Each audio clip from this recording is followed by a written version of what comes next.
മഹാഗുരുശരണം. നമസ്കാരം സർ. നമസ്കാരം സർ. നമ്മള് ചോറ്റാനിക്കരമ്മയുടെ ഒരു എപ്പിസോഡാണ് നമ്മൾ നേരത്തെ സംസാരിച്ചുകൊണ്ടിരുന്നത്.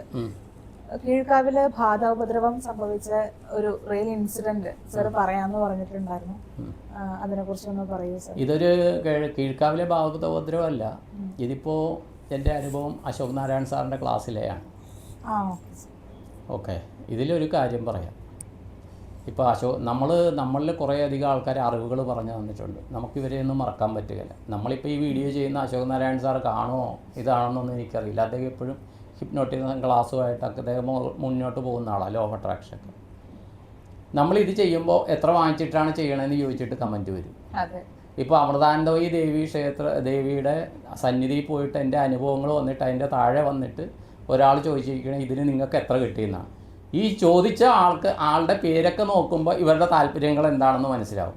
ഇപ്പോൾ ദയവ് ചെയ്ത് മനസ്സിലാക്കുക, എല്ലാവരുടെയും ജീവിതത്തിൻ്റെ ലക്ഷ്യം പണം ഉണ്ടാക്കുക എന്ന് മാത്രമല്ല, സാറ്റിസ്ഫാക്ഷൻ എന്ന് പറഞ്ഞൊരു കാര്യമുണ്ട്, ഗ്രാറ്റിറ്റ്യൂഡ് എന്ന് പറയുന്നൊരു കാര്യമുണ്ട്. ഇപ്പോൾ എൻ്റെ ഈ വിദ്യകൾ പഠിപ്പിച്ച പ്രദീപ് കെ നൈനാൻ സാറാണെങ്കിലും അശോക് നാരായൺ സാറിൻ്റെ കാര്യമാണെങ്കിലും ഡോക്ടർ അർഷബ് മാസ്റ്ററിൻ്റെ കാര്യമാണെങ്കിലും ദതീഷ് സായി തിരുമേനിയുടെ കാര്യമാണെങ്കിലും ഞാൻ പറയുന്നത് ആ ഗുരുക്കന്മാരോടുള്ള എൻ്റെ സ്നേഹവും കടപ്പാടും, അവർ പഠിപ്പിച്ചു തന്ന വിദ്യകളോടുള്ള കടപ്പാടാണ്. അല്ലാണ്ട് ഇതൊരു സാമ്പത്തിക ഇതിനു വേണ്ടി പറയുന്നതല്ല. ദയവ് ചെയ്ത് മനസ്സിലാക്കുക, എല്ലാ കാര്യങ്ങളും, പ്രപഞ്ചത്തിലെ എല്ലാ കാര്യങ്ങളും സാമ്പത്തികം കൊണ്ട് മാത്രം അളക്കാൻ പറ്റുകയില്ല.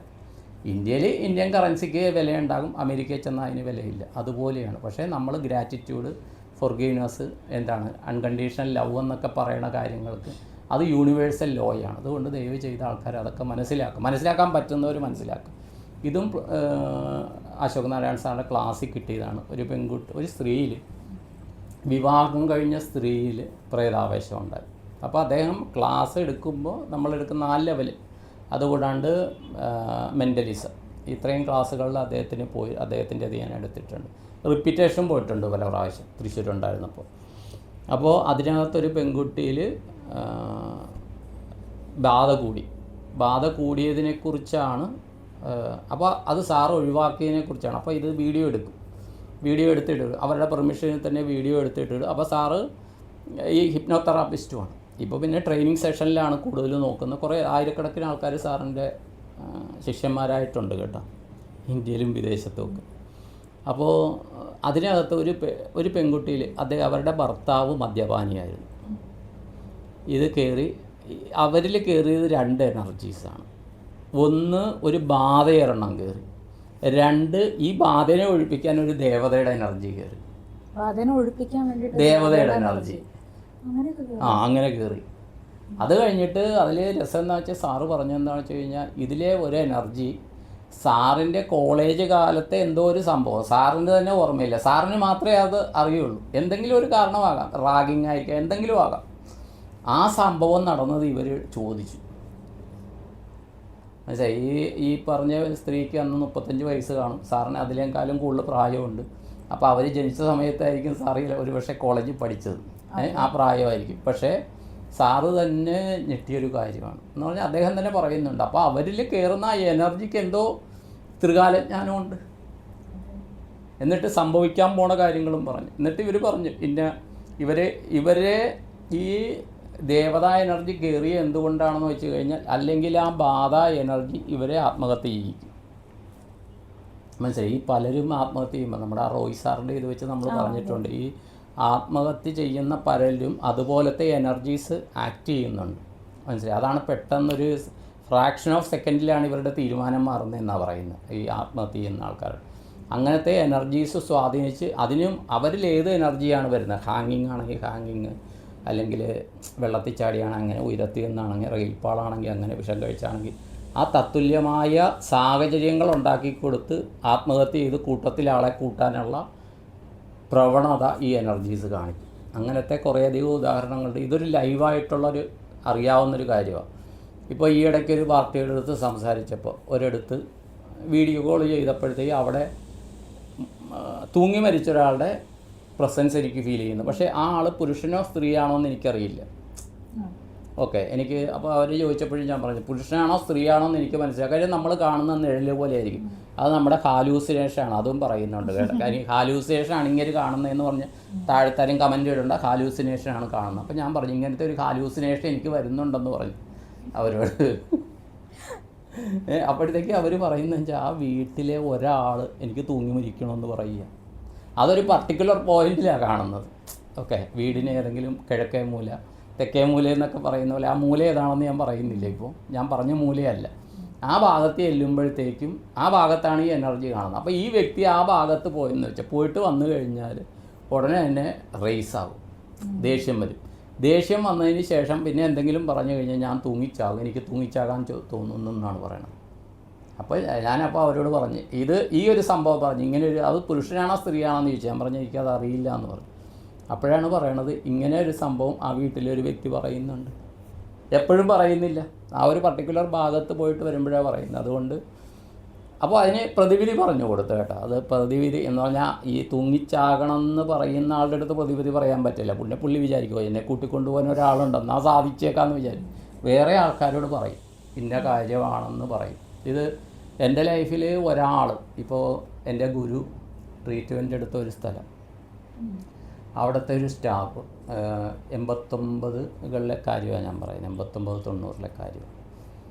അവിടുത്തെ ഒരു കാര്യം ഒരു ജാതകം നോക്കാനായിട്ട് പറഞ്ഞപ്പോൾ ഗുരു എന്നെ കാണിക്കാൻ പറഞ്ഞു. ചില സമയത്ത് നമുക്ക് ട്രെയിനിങ് എന്നുള്ളത് പോലെ തരും. ആ ഇത് കണ്ട ദിവസം ഈ കണ്ട ഇതിലെ ഒരു പർട്ടിക്കുലർ ഒരു സ്ത്രീയുടെ ജാതകം കണ്ടത് ഇവർ ആത്മഹത്യ ചെയ്യും, ഇന്ന പർട്ടിക്കുലർ ദിവസം ഇവർ ആത്മഹത്യ ചെയ്യുമെന്ന് കണ്ടു. നമുക്ക് ജാതകം നോക്കുമ്പോൾ അത്തരം വിഷയങ്ങളൊക്കെ അറിയാൻ പറ്റും. ജാതകത്തിലല്ല, അത് ഇൻഡ്യൂഷൻസ് കിട്ടണതാണ്, ഇൻഡ്യൂഷൻസ് കിട്ടുന്നതാണത്. മനസ്സിലായ ജാതക കാര്യം എന്താണ്? ഇപ്പോൾ ഞാൻ ഈ പറയുമ്പോൾ ഞാൻ പറയാറുണ്ട് ഞാൻ പ്രൊഫഷണലി ജ്യോതിഷനല്ല എന്ന് പറയാറുണ്ട്. ഇപ്പോൾ നിസ്സാരം ഒരു കാര്യം പറയും. ഇപ്പോൾ ഈ തിരുവനന്തപുരത്തുള്ള ഒരാളുടെ അടുത്താണ് ഗായത്രി വരുമ്പോൾ ഞാൻ സംസാരിച്ചുകൊണ്ടിരുന്നത്.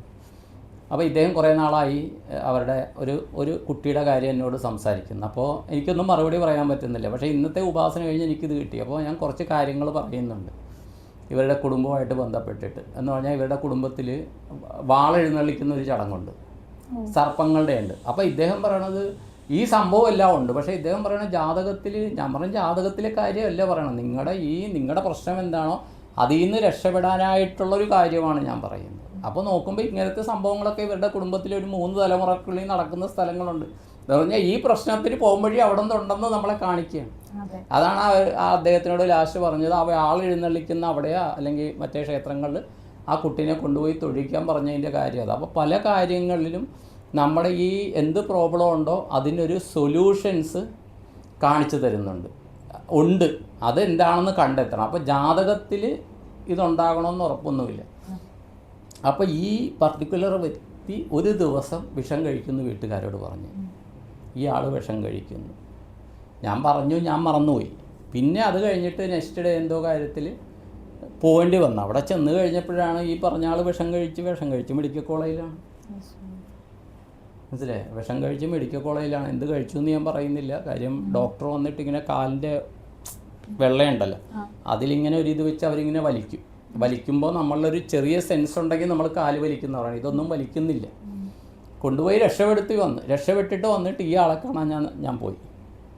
ഈ ആളെ കാണാൻ പോയപ്പോഴത്തേക്കും ഞാൻ വെറുതെ, അപ്പോൾ അന്ന് ഈ സംഭവം നടന്നു എന്ന് പറഞ്ഞു. ആ വീട്ടിൽ ഞാനൊരു വിളക്ക് കൊടുത്ത് വെച്ചപ്പോൾ ഇന്ന് യാദൃശ്ചികമായിട്ട് പറയാണ്, ചോറ്റാനിക്കര അമ്മേനെയാണ് അപ്പം അന്ന് എനിക്ക് ഇൻഡ്യൂഷൻ കിട്ടിയത്. ചോറ്റാനിക്കര അമ്മയ്ക്ക് വേണ്ടിയിട്ടാണ് അവിടെ 5 തിരി 7 തിരിയുള്ള വിളക്ക് അവിടെ പൂജാമുറിയിൽ കൊളുത്തി വെച്ചിട്ട് സങ്കല്പം കൊടുത്തു.